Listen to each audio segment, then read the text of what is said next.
जय हिंद मेरे दोस्तों, मैं Rahul Raj all Indian jobs में आपका स्वागत है। तो आज हम बात करने वाले हैं आपको झारखंड कर्मचारी चयन आयोग के अंतर्गत जेएसएससी की भर्ती आपको निकल के आ चुकी है।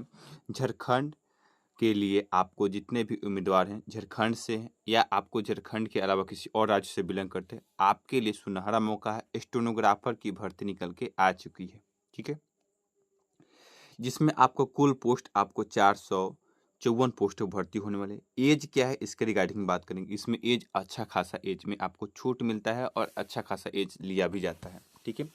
ओवर एज वाले भी इसमें अप्लाई कर सकते हैं। अप्लाई कब से होगा इसके रिगार्डिंग बात करेंगे। और देखिए, इसमें अप्लाई के लिए आपको सबसे अच्छा क्वालिफिकेशन क्या है।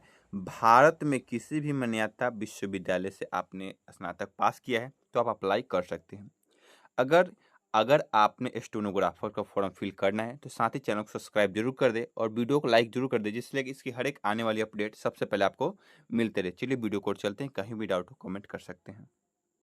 मेरे भाइयों, जैसे कि आपको डिस्प्ले पर दिख रहा होगा, ये झारखंड कर्मचारी चयन आयोग का ये ऑफिशियल साइट से डाउनलोड किया हुआ पीडीएफ है, ठीक है, जिसमें हम बात करेंगे इसके क्या क्या आपको क्वालिफिकेशन, क्या क्या डिटेल्स है, इसके रिगार्डिंग हम बात करने वाले हैं, ठीक है ना। तो चलिए सबसे पहले बता दें, ये आपको 2024 की भर्ती है, ठीक है। आपको विज्ञापन संख्या दिख जाएगा 24/2024, ठीक है। जैसे स्क्रॉल करेंगे तो सबसे पहले आपको बारी आती है, आपको ये कब से अप्लाई होगा, क्या डिटेल्स है, किस किस की चीज़ों की जरूरत पड़ेगी, इसके रिगार्डिंग बात करेंगे। तो सबसे पहले बता दें, आपको ये जो प्रक्रिया है आपको ऑनलाइन करना है, ठीक है ना। इसकी ऑफलाइन प्रोसेस नहीं होने वाली है। ये आपको पहले रजिस्ट्रेशन करना होगा, फिर फॉर्म को भरना होगा। इसके लिए भी मैं एक अलग से वीडियो लेकर आऊँगा और उसमें डिटेल्स आपको क्लियर करूँगा, ठीक है। आगे चलते हैं। आगे आएंगे तो सबसे पहले हम बात करने वाले हैं आपको परीक्षा शुल्क। परीक्षा शुल्क आपको जो लगेगा, आपको 100 रुपये लगने वाला है। वो किसको लगेगा, देखिए, अगर आप झारखंड से हैं, जनरल कैटेगरी हैं, तो आपको 100 रुपया चार्ज लगने वाला है, ठीक है। अगर आप दूसरे राज्यों से बिलोंग करते हैं तो भी आपको 100 रुपया पेमेंट ही चार्ज लगने वाला है, ठीक है। अगर आप छूट किसको किसको मिलेगा इसके रिगार्डिंग बात देखिए। झारखंड राज्य के अनुसूचित जाति, अनुसूचित जनजाति अभ्यर्थियों के लिए आपको परीक्षा शुल्क कितना है, 50 रुपया रखा गया है, ठीक है ना।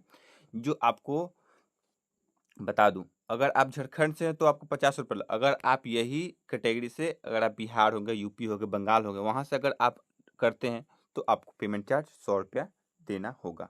आगे चलते हैं। अब हम बात करने वाले हैं किस पोस्टों में किस प्रकार की भर्ती है, किस कैटेगरी में कितने पोस्ट है, इसके रिगार्डिंग हम बात करने वाले हैं, ठीक है। तो सबसे पहले आपको बता दें, अगर आपको ये पीडीएफ चाहिए तो मेरे व्हाट्सएप ग्रुप या टेलीग्राम ग्रुप में जहाँ जुड़ जाइए, मैं लिंक आपको डिस्क्रिप्शन बॉक्स में दे देता हूँ, वहाँ से आप ज्वाइन कर सकते हैं। तो सबसे पहले आपको बता दूँ, अगर आप कहाँ से हैं, बिलोंग करते हैं, जरूर कमेंट करिएगा, ठीक है ना। इसलिए कि यहाँ सबसे पहले आरक्षित सीट जो दिख जाएंगे आपको 182 सीट है, ठीक है।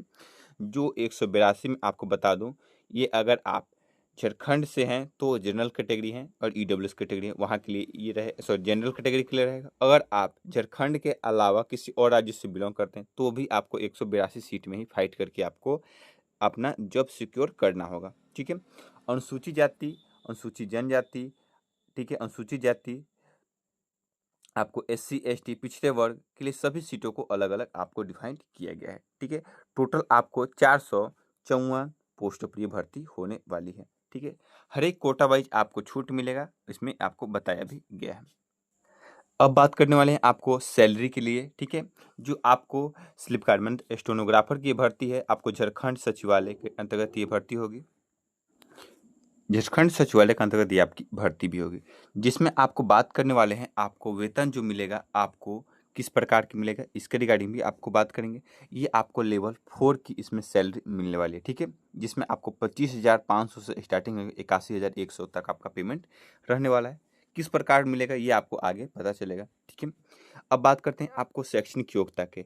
आपका किसी भी मान्यता प्राप्त महाविद्यालय के स्नातक तथा स्नातक स्तरीय के आपको समक्ष उत्तीर्ण, मतलब आपने स्नातक पास किए हैं, भारत के किसी भी राज्य से हैं तो आप अप्लाई कर सकते हैं। साथ ही आपको साफ साफ क्लियर है, स्नातक के स्तरीय मतलब स्नातक के जो होते हैं उसके अपेक्षा और कोई भी आपको सब्जेक्ट से आपने स्नातक की डिग्री प्राप्त की है तो आप अप्लाई कर सकते हैं, कोई प्रॉब्लम नहीं होगा, ठीक है। आगे चलते हैं।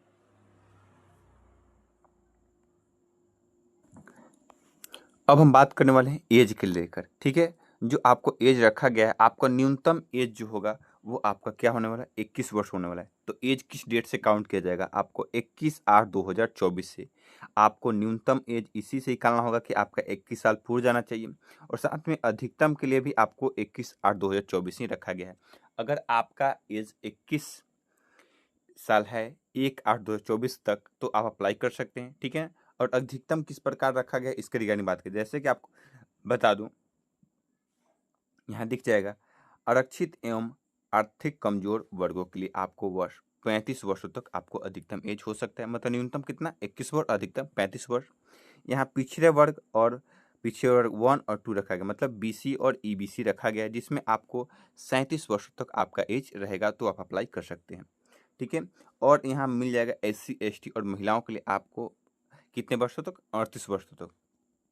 जो आपको बता दूं, अगर आप ये झारखंड से बिलोंग करते हैं तो ही आपको ये रूल लागू होता है, ठीक है। वरना आपका एज जो होगा 21 साल से लेकर 35 साल तक ही रहने वाला है, ठीक है। अगर आप बिहार, झारखंड और बंगाल से अगर बिलोंग करते हैं तो कितना एज होना चाहिए आपका, 21 से लेकर आपको 35 साल के बीच हैं तो आप अप्लाई कर सकते हैं, वरना आपको इससे ज़्यादा है तो अप्लाई नहीं कर सकते हैं।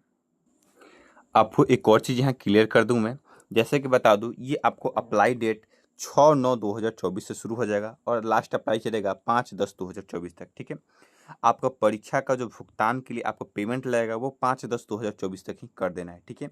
फोटो और साइनअप के लिए भी आपको लास्ट डेट क्या रखा गया है, जिसमें आपको 5/10/2024 तक ही अंतिम डेट रहने वाला है, ठीक है। अब उसके बाद अगर आप इस फॉर्म में किसी प्रकार का त्रुटि कर देते हैं, मतलब गलती कर देते हैं, उसके लिए सुधार के लिए आपको 7 तारीख से लेकर 10 तारीख तक अक्टूबर में आपको ये ओपन होंगे साइट, और जहां से आप सुधार कर सकते हैं। परीक्षा के लिए अभी निर्धारित कुछ नहीं तिथि है, प्रवेश परीक्षा के लिए आपको कुछ अभी अपडेट नहीं है, ठीक है, कि कब एग्जाम लिया जाएगा इसकी डेट कोई सुनवाई नहीं किया गया है। आगे चलते हैं। अब बता दूं आपको क्या क्या सुधार नहीं कर सकते हैं, ठीक है ना। जो आपको नाम नहीं सुधार सकते हैं, ठीक है, जन्म तिथि नहीं सुधार सकते, ईमेल आईडी नहीं सुधार सकते हैं ना, ठीक है, मोबाइल संख्या आपको नहीं सुधार, और सब कुछ छोड़कर आप जो त्रुटि कर सकते हैं उसके लिए आपको सुधार कर सकते हैं, कोई प्रॉब्लम नहीं है, ठीक है। आगे चलते हैं। फिर हम बात करने वाले आपको किस प्रकार से आपका एग्जाम होगा, ठीक है।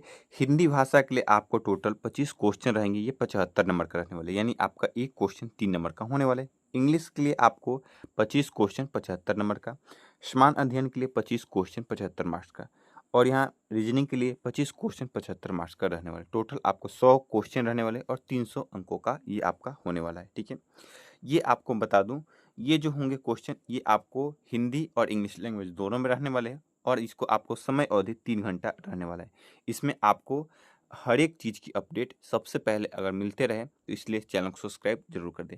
तो फ्रेंड, मिलते हैं इसके नेक्स्ट वीडियो में और भी इसके अच्छे अच्छे अपडेट के साथ। जो भी डाउट हो तो कमेंट कर सकते हैं। जब तक लिए जय हिंद दोस्तों, वंदे मातरम।